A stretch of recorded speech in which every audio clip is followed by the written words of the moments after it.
ஆண்டவர் இயேசு கிறிஸ்துவில் மிகவும் பிரியமான அருள் பணியாளர்களே, அருள் சகோதரிகளே, அன்பார்ந்த நம்பிக்கையாளர்களே, பாசமான குழந்தைகளே,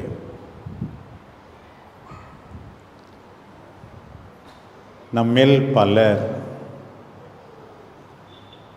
நல்லவர்களாக இல்லாததற்கு காரணம், அடிப்படை காரணம் என்னவென்றால், கடவுளுடைய அன்பை நாம் புரிந்து கொள்ளவில்லை என்பதுதான். நற்செய்தி என்றால் என்ன? கடவுள் என்னை அன்பு செய்கிறார் என்று உணர்வதுதான் நற்செய்தி.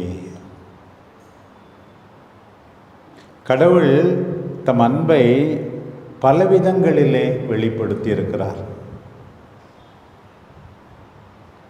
ஒரு பொண்ணு கல்யாணம் ஆகிறதுக்கு முன்னாடி தாய்மார்கள் எல்லாம் ஒன்று ஒன்றா சேர்த்து வைக்கிறாங்க, ஒவ்வொரு பவுனாக வாங்குறாங்க. அதுபோல தான் கடவுள் மனிதரை படைக்குமான் எல்லாவற்றையும் நமக்காக அழகாக ஏற்பாடு செய்திருக்கிறார். இந்த படைப்புக்காக நாம் நன்றி கூற வேண்டும், அதை பாதுகாக்க வேண்டும். ஒரு சகோதரி சொன்னாங்க, பிஷப் எவ்வளோ இடத்துல போய் நீங்கள் பேசுகிறீங்க, ஒன்றே ஒன்று எனக்காக சொல்லுங்கள் அப்படின்னாங்க. என்னம்மா சொல்லணும்? உங்களுடைய அருள் வாக்கை கேட்கின்ற அத்தனை பேரையும் குறைந்த அளவு ஒரு செடியாவது ஒரு மரமாவது நட சொல்லுங்க அப்படின்னு சொன்னாங்க. இல்லைன்னா எதுக்கு இந்த உலகத்தில் வாழ்ந்துட்டு போகிறாங்க அப்படின்னு சொன்னாங்க. கடவுள் படைத்திருக்கிறார், அந்த படைப்பில் நம்ம எல்லாரும் பங்கு பெற வேண்டும், அந்த படைப்பை காப்பாற்ற வேண்டும். நம்முடைய திருத்தந்தைக்கு மிக மிக நெருக்கமான ஒரு தலைப்பு இதுதான். உலகை காப்பாற்ற வேண்டும், படைப்பை காப்பாற்ற வேண்டும், பலுகச் செய்ய வேண்டும், வளம் கொழிக்க செய்ய வேண்டும். இருக்கிறத அழிச்சா என்ன பிரயோசனம் பாருங்க. கடவுள் அப்படித்தானே நம்மை படைத்திருக்கிறார். பல நேரங்களில் நான் அடிக்கடி சொல்லுவேன், we have become a nation of perpetual grumblers and constant complainers. இடைவிடாமல் முணுமுணுத்து கொண்டே இருப்பது. இந்த ஊரா, இந்த நாடா, இந்த உலகமா, எல்லாம் கெட்டு போச்சு, அழிஞ்சு போச்சு. ஏன் தான் அப்படி சொல்கிறாங்களோ சில பேர் தெரியல. நல்லதை பாருங்கள், ஆண்டவர் எவ்வளவோ செய்திருக்கிறார். எல்லாவற்றுக்கும் நன்றி கூற நமக்கு கடமை உண்டு. இந்த கடவுளுடைய அன்பை நாம் மேன்மேலும் உணர வேண்டும். அவருடைய வல்லமையுள்ள வார்த்தையினால் நாம் உணர வேண்டும். பாருங்கள், இன்றைக்கு வாசிக்கப்பட்ட முதல் வாசகம் ரொம்ப அருமையாக இருக்குது. ஓசே இறைவாக்குனர் நூலிலிருந்து அந்த 11ஆம் அதிகாரம். இஸ்ராயேல் குழந்தையாயிருந்த போதே நாம் அவன் மீது அன்பு கூர்ந்தோம். எப்ராயிமுக்கு நடை பயிற்றுவித்தவர் நாம் தான். கையிலேந்தி சீராட்டினோம், சாய்ந்து உணவு ஊட்டினோம். பாருங்க எப்படி கடவுளுடைய அன்பாம் பாருங்கள். பரிவு என்னும் கயிறால் கட்டினோம், அன்பால் பிணைத்தோம். ஆனால் என்னை அவர்கள் புரிந்து கொள்ளவில்லை. தண்டிக்க நினைக்கிறேன், தண்டிக்க முடியவில்லையே. என் இரக்கம் பொங்கி எழுந்து துடிக்கிறது. கடவுளுடைய இதயம். பிரியமான குழந்தைகளே, சகோதர சகோதரிகளே, இப்படித்தானா? பிள்ளைய அடிச்சுட்டு அம்மாவே அழுகிற மாதிரி இவர் அடிக்க கூட மனசு இல்லையாம். பாருங்க, நம் இரக்கம் பொங்கி எழுந்து துடிக்கிறது. கடவுளுடைய அன்பு. இன்னும் எத்தனையோ பகுதிகள் பழைய ஏற்பாட்டில் நம்ம அடிக்கடி பாடுவோமே, தாய்க்கு அன்பு வற்றி போகுமோ, பால் குடிக்கும் குழந்தையை அவர் மறப்பாளோ, அப்படியே அவள் மறந்தாலும் நான் உன்னை மறக்க மாட்டேன் என்று. நீ நம் கண்களில் விலையேற பெற்றவர், மதிப்புக்குரியவர். உன்னை என் உள்ளங்கையிலே பொறித்து வைத்துள்ளேன். You are precious in my eyes and honored. 1000 நீங்க மதிக்கிறீங்களோ இல்லையோ, உங்களையே நீங்க மதிக்கிறீங்களோ இல்லையோ, ஆண்டவர் சொல்லார் மற்றவங்க மதிக்கினாலும் you are precious, you are honoured. கவலைப்படாதே என்று ஆண்டவர் ஒவ்வொரு நாளும் சொல்லுகிறாரே பாருங்கள். ஆண்டவரால் மதிக்கப்படுவது, பாதுகாக்கப்படுவது, அன்பு செய்யப்படுவது, அந்த அன்பு இன்னும் நன்றாக வெளிப்படுவது தான் நம்முடைய ஆண்டவர் இயேசுவில். அந்த ஆண்டவருடைய இதயத்தை நாம் கொண்டாடுகிறோம். அவருடைய பிறப்பிலே அன்பு, நமக்காக மனிதராக பிறந்தார், அதிலே அன்பு. கிறிஸ்துமஸ் சமயத்தெல்லாம் நினைச்சு பார்க்கிறோம், இயேசு குழந்தை, கடவுள் மனிதராகி இருக்கிறாரு. தாழ்ச்சி, எளிமை,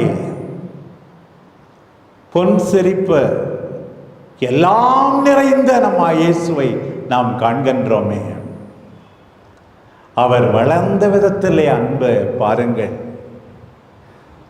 வளர்ந்த பிறகு அவர் செய்தது அத்தனையிலும் அன்பு. அன்னைக்கு பாருங்க, அந்த கானா ஒரு திருமணத்தில் வெறும் கற்சாடி, பச்சை தண்ணீர், திராட்சை ரசம் என்றால் என்ன? நான் மகிழ்ச்சிக்காக வந்திருக்கிறேன், ஆண்டவர் நமக்காக சொல்லுகிறார். அதுதான் அந்த இதயத்தினுடைய பெருந்தன்மை. நம்முடைய மகிழ்ச்சிக்காக வந்திருக்கிறார். அவருடைய இதயத்தை பாருங்கள். அவருடைய பொது வாழ்வினோட அந்த சீடர்களை பார்க்கிறார். அவர்கள் ஒன்ன கூட நேரம் இல்லாமல் இருந்தார்களா? தனியே வந்து என்னோடு இளைப்பாருங்கள்னு கூப்பிடுறார் பாருங்க. அந்த தொழுநோயாளியை பார்த்து பரிவு கொண்டாராம் பாருங்க. விதவை தன்னுடைய ஒரே மகனை இழந்த போது, அம்மா அழாதே என்று பரிவு கொண்டு சொல்றாராம் பாருங்க. எப்படி ஆண்டவர் இப்படியெல்லாம் நினைக்க முடிகிறது? எல்லார் மீதும், ஒடுக்கப்பட்டவர்கள் மீது, கைவிடப்பட்டவர்கள் மீது, எல்லார் மீதும் அன்பு காட்டுகின்ற அந்த ஆண்டவருடைய இதயம் ரொம்ப பிடித்திருக்கிறது. தன்னுடைய அன்பை காட்டுகின்றார். அவர் சொன்ன லூக்கா நற்செய்தி 10ஆம் அதிகாரத்தில் இருக்கிற அந்த நல்ல சமாரியன் உவமை, நல்ல சமாரியன் யாரு? ஆண்டவர் இயேசு தான். எல்லாரும் கண்டுக்காம போறாங்க, ஆண்டவர் மட்டும் பார்க்கிறார், பரிவு கொள்கிறார், போய் முதலுதவி செய்கிறார். தன்னுடைய கழுதையை அவனுக்கு கொடுத்து கூட்டு போகிறார் என்று சொல்ல வேண்டும். ட்ரீட்மெண்ட் கொடுங்கன்னு சொல்றார்.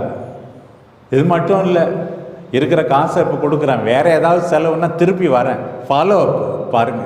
இதுதான் ஆண்டவர். எவ்வளோ பேர் வச்சா தூக்கி கடாசிட்டு அதுக்கு பிறகு ஒன்றுமே செய்யறது கிடையாது. ஆண்டவருடைய இதயம், இந்த நல்ல சமாரியனுடைய இதயம் தான் நாம் பாருங்க. அதை விட அதிகமாக ஆண்டவர் சொன்ன இந்த ஊதாரி பிள்ளை ஓமை பாருங்க. எதுக்காக ஆண்டவர் சொன்னார்னா, தன்னையே நியாயப்படுத்த சொன்னார். பாவிகள்லாம் நீ ஏற்றுக்கிறியே, இதெல்லாம் சரிப்பட்டு வராதே, நீ மோசமானவன், அதனால தான் ஏற்றுக்கிற. ஆண்டவர் சொன்னார், என்னை குற்றம் சொல்கிறீர்களே, நான் என் தந்தையை அடையாளம் காட்டுகிறேன் பாருங்கள். அந்த மகன் பிரிந்த போது இந்த தந்தை அழுதார் என்று எழுதியில்லை, உண்மைதான். ஓடி கட்டி பிடிச்சு முத்தமிட்டாரு. அதிலே தெரியுது எந்த அளவுக்கு அவர் அழுதிருப்பார் என்று. நீங்கள் அழுவதில்லை, உங்கள் இதயம் கல்லாயிருக்கிறது. அந்த தந்தை மன்னித்தார், நீங்கள் மன்னிப்பதில்லை. அந்த மூத்த மகனை போல என் தந்தையின் இதயம் மன்னிக்கின்ற இதயா. சரி, வந்து தொலைஞ்சியா போடா, போய் அண்ணன் கூட வேலை செய் அப்படின்னு சொன்னாரா? இல்லை, தாராளமாயிருந்தார். புதிய ஆடை, மோதிரா, விருந்து, புதிய காலணி, அழுவது துன்புறுவோருக்காக. அதுதான் என்னுடைய இதயமா. எருசலேம் பட்டணம் மனம் மாறாதை பார்த்து கண்ணீர் விட்டு அழுதாரே அன்றைக்கு ஆண்டவர். லாசரின் கல்லறையிலே அழுதாரே. மார்த்தா மரியாவனுடைய துயரத்தை உணர்ந்து அழுதாரே, அதுதான் ஆண்டவர். அழுகின்றாயா நீ என்று கேட்பது போல நம்மை ஆண்டவர் சொல்கிறார். மன்னிக்கிறாயா நீ? மன்னிக்காவிட்டா பூசை வேஸ்ட்டு, திருவிழா வேஸ்ட்டு, இந்த அலங்காரங்கள் எல்லாம் வேஸ்ட்டு, நன்மையே வாங்கக்கூடாது. மன்னிக்கிறாயா நீ? அதை விட அதிகமாக தாராளமாக இருக்கின்றாயா? ஆண்டவர் சொல்லுகிறார் அவருடைய இதயம் எப்படி என்று. பாருங்கள், வேறு ஆண்டிலே வாசிக்கிறோம், படை வீரர் ஒருவர் அவருடைய இதயத்தை ஈட்டினால் குத்தினார், இறந்த பிறகும் கொடுக்கிறார். தண்ணீரை, இரத்தத்தை, விளக்கம் சொல்லுவார்கள், தண்ணீர் திருமுழுக்கு, இரத்தம் அவருடைய திருவுடல், எல்லாவற்றையும் இறுதி மூச்சு வரை எவ்வித மிச்சமும் இன்றி கொடுக்கின்ற ஆண்டவரை பாருங்கள். கொடுக்கிறாயா? திருத்தந்தை சொன்னார், இந்த விழாவிலிருந்து முதலில் 2 காரியங்களை கற்றுக்கொள்ள வேண்டும். முதல் காரியம், உங்கள் அன்பு வாய் அளவில் இருக்கக்கூடாது, செயலிலே வெளிப்பட வேண்டும். சில பேர் வாய் தான், ரொம்ப ஒன்றும் செய்ய மாட்டாங்க, அழகாக சிரிப்பாங்க, எந்த உதவியும் செய்கிறது கிடையாது, பாவம். அது செய்யணும், இது செய்யணும், நீ என்னையா செய்கிற? செய்ய மாட்டாங்க. 2வது கருத்து நம்முடைய திருத்தந்தை சொன்னார் என்னவென்றால், பெறுவதை விட கொடுப்பது தான் உன்னதமானது, மகிழ்ச்சி என்பதை உணர்ந்து கொள்ள வேண்டும். எனக்கு அதை கொடு, இதை கொடு, சின்ன பிள்ளையிலேருந்து கேட்குறீங்க, என்னைக்கு கொடுக்க ஆரம்பிக்க போகிறீர்கள்? இப்போதே கொடுக்க தொடங்குங்கள். நல்ல மார்க்கை பெற்றோருக்கு பரிசாக கொடுங்கள், வயதான பெற்றோருக்கு கொடுங்கள். கொடுக்காதவர்கள் திரு ஆண்டவரை கொண்டாட முடியாது அப்படின்னு திருத்தந்தை சொன்னார். அருமையான பாடங்கள் பாருங்கள். அதற்கு முன்னாடி இன்னொரு நாள் நம்முடைய திருத்தந்தை சொன்னார், அருமையா, எளிமையா, அழகாக திருத்தந்தை போதிக்கிறார். இந்த விழாவிலிருந்து நாம் என்ன கற்றுக்கொள்ள வேண்டுமா? முதலில் நெருக்கா, be close to God, close to your family. நான் சொல்வேன் அடிக்கடி, கிட்ட கிட்ட இருந்தாலும் தொட்டுக்கொள்ளாத தண்டவாளம் மாதிரி அந்நியமாகவே வாழ்ந்து கொண்டிருக்கிறாயா?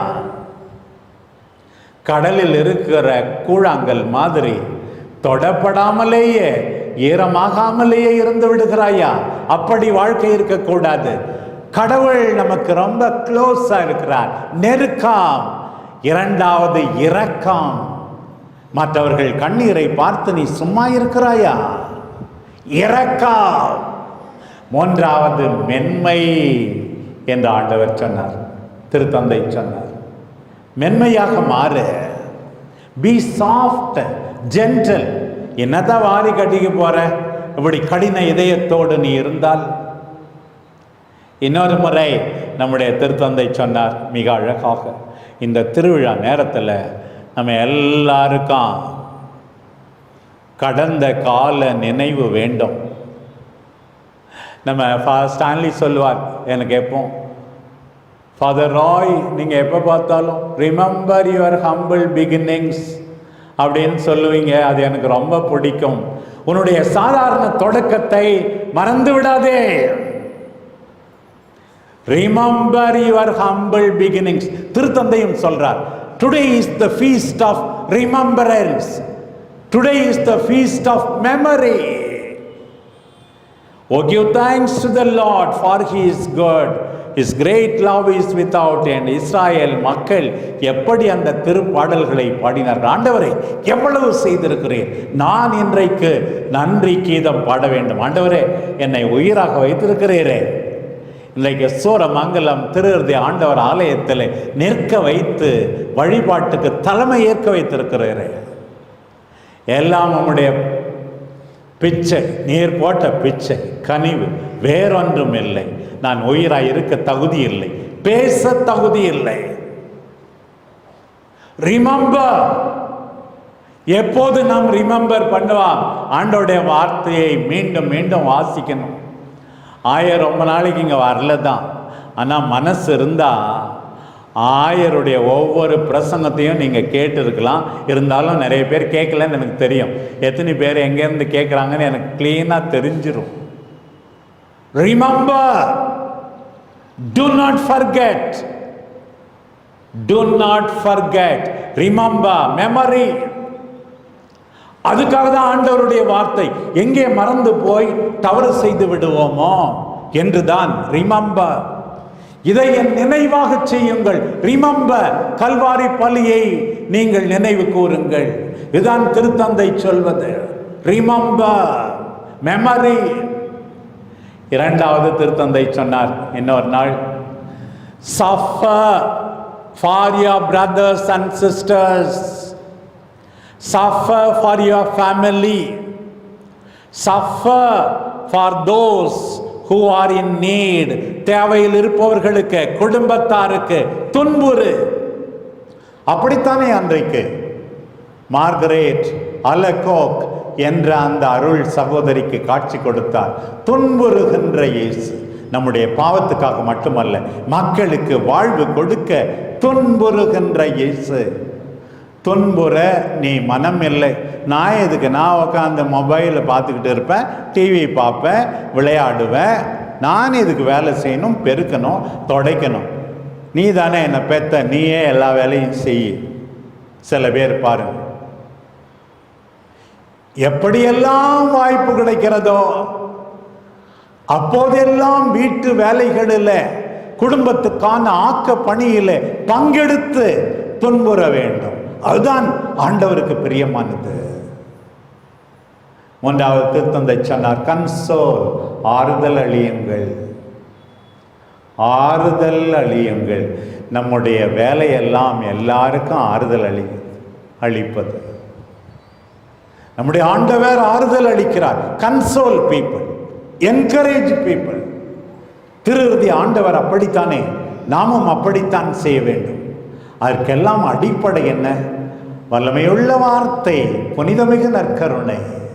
Consoling people, suffering for the people, remembering all the wonders that the Lord has done in your lifes. இதுதான் நம்முடைய வாழ்க்கை.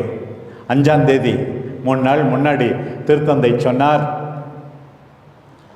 திருஇறுதி ஆண்டவர் காட்சி கொடுத்து 350 ஆண்டு முடிந்து விட்டது. நான் ஒரு மடலை தயாரித்து கொண்டிருக்கிறேன். செப்டம்பர் மாதம் திருஇறுதி ஆண்டவரை பற்றி விளக்கமாக எழுதி வெளியிட போகிறேன்னு சொன்னார். நானும் அவளோடு காத்திருக்கிறேன். 3 நாளைக்கு முன்னாடி நம்முடைய திருத்தந்தை சொன்னார், நம்முடைய சூரமங்கலம் பங்கிற்கு அது மிகப்பெரிய ஆசீர்வாதம். செப்டம்பர் மாதத்திலே திருத்தந்தை திருஇறுதி ஆண்டவர் மீது உள்ள பக்தியை பற்றி 12ஆம் நூற்றாண்டிலேயே தொடங்கியது. ஆனால் 17ஆம் நூற்றாண்டிலே 1673ஆம் ஆண்டு இந்த அருள் சகோதரி ஜெபித்து கொண்டிருந்த போது திருஇறுதி ஆண்டவர் காட்சி கொடுத்தாரு. முன்முடியோடு காட்சி கொடுத்தாரு, காயப்பட்ட இதயத்தோடு காட்சி கொடுத்தாரு, அரவணைத்து காட்சி கொடுத்தாரு. அந்த திருஇறுதி ஆண்டவர் உங்கள் எல்லாரையும் இன்றைக்கு பார்த்து கேட்கிறார், என் அன்பை உணர மாட்டாயா? உணர்ந்தால் என்னை போல் வாழ மாட்டாயா? அவருடைய அன்பு தாய் அன்னை கன்னிமரியா, திரு இருதய அன்னையின் விழாவை நேற்று கொண்டாடினோம். அந்த தாயினுடைய இதயமும் இப்படித்தான். கனிவான இதயம், மென்மையான இதயம், துன்புறும் இதயம். ஆண்டவர் செய்த அத்தனை காரியங்களையும் மறக்காமல் நன்றி பாடல் பாடுகின்ற இதயம். அந்த இதயம் நம்முடையதாகட்டும். அவரும் நமக்காக பரிந்து பேசுவாராக. ஆமென்.